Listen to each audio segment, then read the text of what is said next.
le pouvoir du retail média qui est aussi un levier de performance. C'est ce que l'on va voir maintenant avec Maximilien Veriter, co-founder et Head of Product, et Dimitri Temelis, founder et CEO chez Gloo. On peut les applaudir. Merci. Alors bonjour à tous les deux, merci de me rejoindre pour cet échange. Gloo est une solution belge, je crois. Tout à fait. Absolument. Est-ce que vous pouvez, en quelques minutes et en guise d'introduction, nous expliquer un peu l'histoire de l'entreprise et comment ça marche ?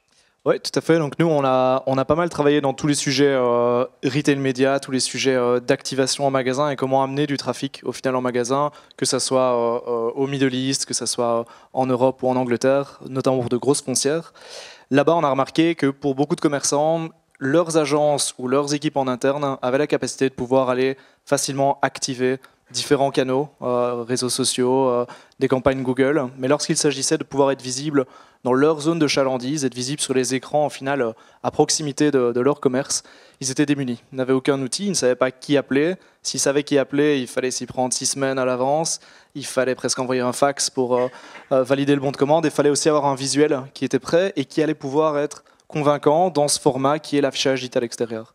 C'est là où on a commencé à travailler sur une première version de la plateforme, parce que Gloo est vraiment une plateforme, une buying plateforme, qui va permettre à ces commerçants de pouvoir facilement activer leurs produits à proximité de leur commerce. Et puis au fur et à mesure, l'entreprise a grandi de manière assez organique et a pris de l'intérêt de toute une série de marketeurs qui eux aussi prennent la plateforme en main pour aller activer leur point de vente ou même aller activer leurs produits dans des villes où ils ne sont pas présents physiquement.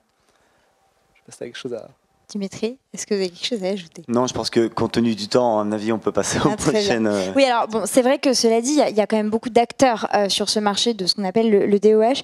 On a l'impression que c'est un peu toujours les mêmes, des gros qu'on connaît bien, qui trustent le marché. Est-ce qu'il y a encore un potentiel pour vous ? Alors oui, tout à fait. Je pense que le potentiel, on a un boulevard d'opportunités devant nous aujourd'hui. On a tout à l'heure parlé de certaines plateformes existantes. Je pense que dans notre vision, l'affichage s'est étendu bien évidemment à des Deco, à des Clear Channel, donc bien étendu au-delà de l'urbain. Et on va retrouver, comme vous le voyez ici sur l'écran, dans notre vision, en fait, tous les écrans sont une opportunité de monétiser. Et aujourd'hui, on arrive à démontrer que des écrans qui ne sont pas listés sur des achats de plateformes classiques, Gloo arrive à les monétiser aujourd'hui. Tout à fait. Ce qui est intéressant quand on va aussi au-delà de la rue, au final, c'est qu'on va être dans des lieux où on va pouvoir avoir une audience qui est beaucoup plus captive et qui est aussi qualifiée sans devoir spécialement aller accéder de la data supplémentaire. Donc on va vraiment pouvoir aller aussi étendre la portée de ces messages, mais dans des lieux où on va au final trouver son audience assez facilement. Oui, on parlait de la proximité en fait avec les clients, mais c'est vraiment ce que vous permettez de faire à n'importe quel commerçant. Tout à fait. Alors si on s'intéresse plus spécifiquement au marché belge, qu'est-ce que vous constatez ? Est-ce que vous avez des exemples à nous donner ? Tout à fait. Je pense qu'on peut peut-être passer à la... Je crois qu'il y a une slide à passer. Voilà. Voilà, tout à fait. Ce qui est intéressant, c'est tant du côté offre, donc au niveau des écrans qu'on peut référencer. C'est là où on voit vraiment qu'il y a une masse d'écrans et on travaille vraiment activement sur les référencer.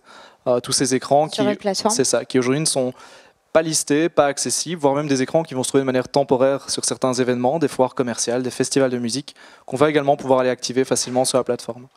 Côté demande, on va voir toute une série d'annonceurs qui aujourd'hui n'étaient pas adressés, n'utilisaient pas le DOH ou alors l'utilisaient de manière ponctuelle, une fois l'année, lors d'une grosse campagne. Mais par contre, rentrer dans une logique où on peut utiliser l'affichage digital extérieur comme quelque chose de aussi tactique qu'un post Instagram ou qu'une story Instagram, c'est quelque chose qu'ils ne faisaient pas, alors que maintenant, grâce à la plateforme, ils vont pouvoir commencer à le faire. Il va faire beau le week-end, on a des véhicules de stock à pouvoir mettre en avant pour une concession auto, on va pouvoir très facilement, avec l'outil, choisir un périmètre de autant de kilomètres des différents points de vente. On va pouvoir aussi réaliser un visuel, parce que l'outil va aussi avoir un outil d'aide à la création de visuels, dans lequel on va pouvoir recycler des visuels des réseaux sociaux notamment, ajouter son image et puis au final lancer sa campagne en quelques clics. Donc ça c'est vraiment un cas d'un type d'annonceur qui aujourd'hui n'était pas adressé. Ils ont du budget, mais pouvoir lancer une campagne DOH de manière tactique n'était pas possible pour eux. Ils avaient le budget mais pas la solution.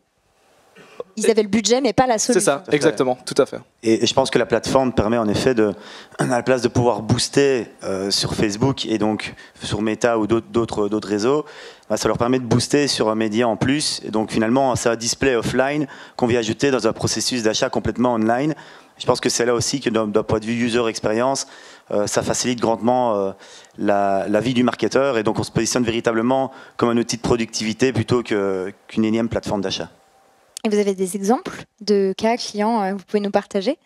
Oui, tout à fait. Donc on voit ici. On en voit certains, ouais, voilà. On travaille avec des acteurs très retail, et donc ils vont utiliser la plateforme pour toutes leurs ouvertures de magasins. C'est le cas de Lab9 en Belgique, qui est un premium Apple reseller, qui eux encore hier lancent des nouvelles campagnes pour la Saint-Valentin, assez tactiques, quelques jours, dans différents types d'environnements, tant pour des offres croisées, pour des produits Apple, et puis aussi scénariser le côté Saint-Valentin. Eux vont pouvoir aller activer ça directement. Ce qui est intéressant, c'est que c'est des acteurs qui au début vont penser uniquement JC Decaux, Clear Channel, et puis au fur et à mesure vont oser aller dans d'autres types d'univers, vont oser aller dans les parkings, vont oser aller dans les salles de sport, et vont oser au final même penser à certaines campagnes ou à certaines créatives grâce à l'univers dans lequel ils vont être présents. On va avoir aussi toutes des campagnes qui sont un peu plus last minute, avec effectivement des offres où on voit qu'on n'a pas assez de réservations. On a tous des événements aussi qui se font. Là, ils vont mettre en avant ces événements-là directement sur la plateforme.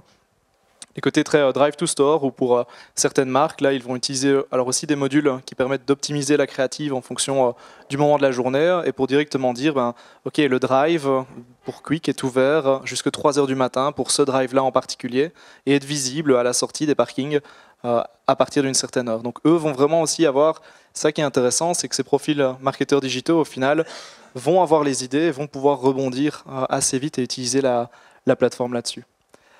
Je pense un dernier point qui est intéressant, c'est de voir que même des marques qui sont très B2B au final s'approprient la plateforme et migrent une partie de leur budget qui était réservé uniquement sur du LinkedIn, vont migrer ces budgets-là pour faire de l'employer branding et faire du recrutement.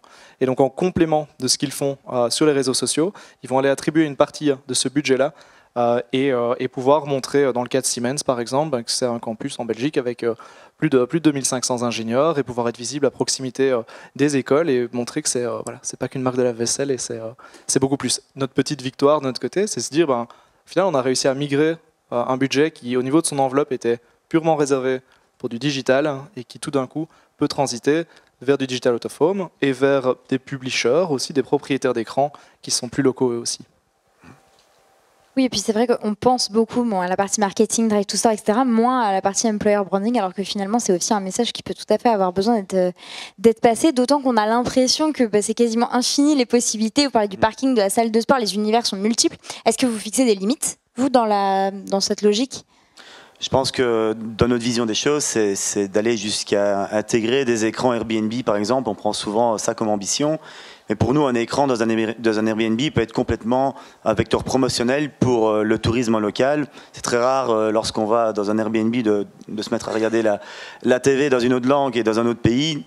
Je pense que dans notre vision des choses, à nouveau, cet écran qui apparaît noir la plupart du temps pourrait être complètement intégré dans notre plateforme. Et notre rôle, c'est de le connecter avec des annonceurs localement. Donc je pense que la limite, non, c'est à partir du moment où une TV est connectée et qu'elle est dans un environnement où il y a une audience qu'on peut cibler, mais pour nous, c'est une source de monétisation. Et donc voilà, sky's the limit. Exactement. Et c'était intéressant d'ailleurs parce qu'au CES, on a bien vu que la télé devenait vraiment un élément central, un point de contrôle de la maison. Donc il y a effectivement, je pense, clairement quelque chose à faire là-dessus. Bon, question qui fâche. Qu'est-ce qui vous différencie des autres acteurs du programmatique? Qu'est-ce qui est singulier chez Gloo?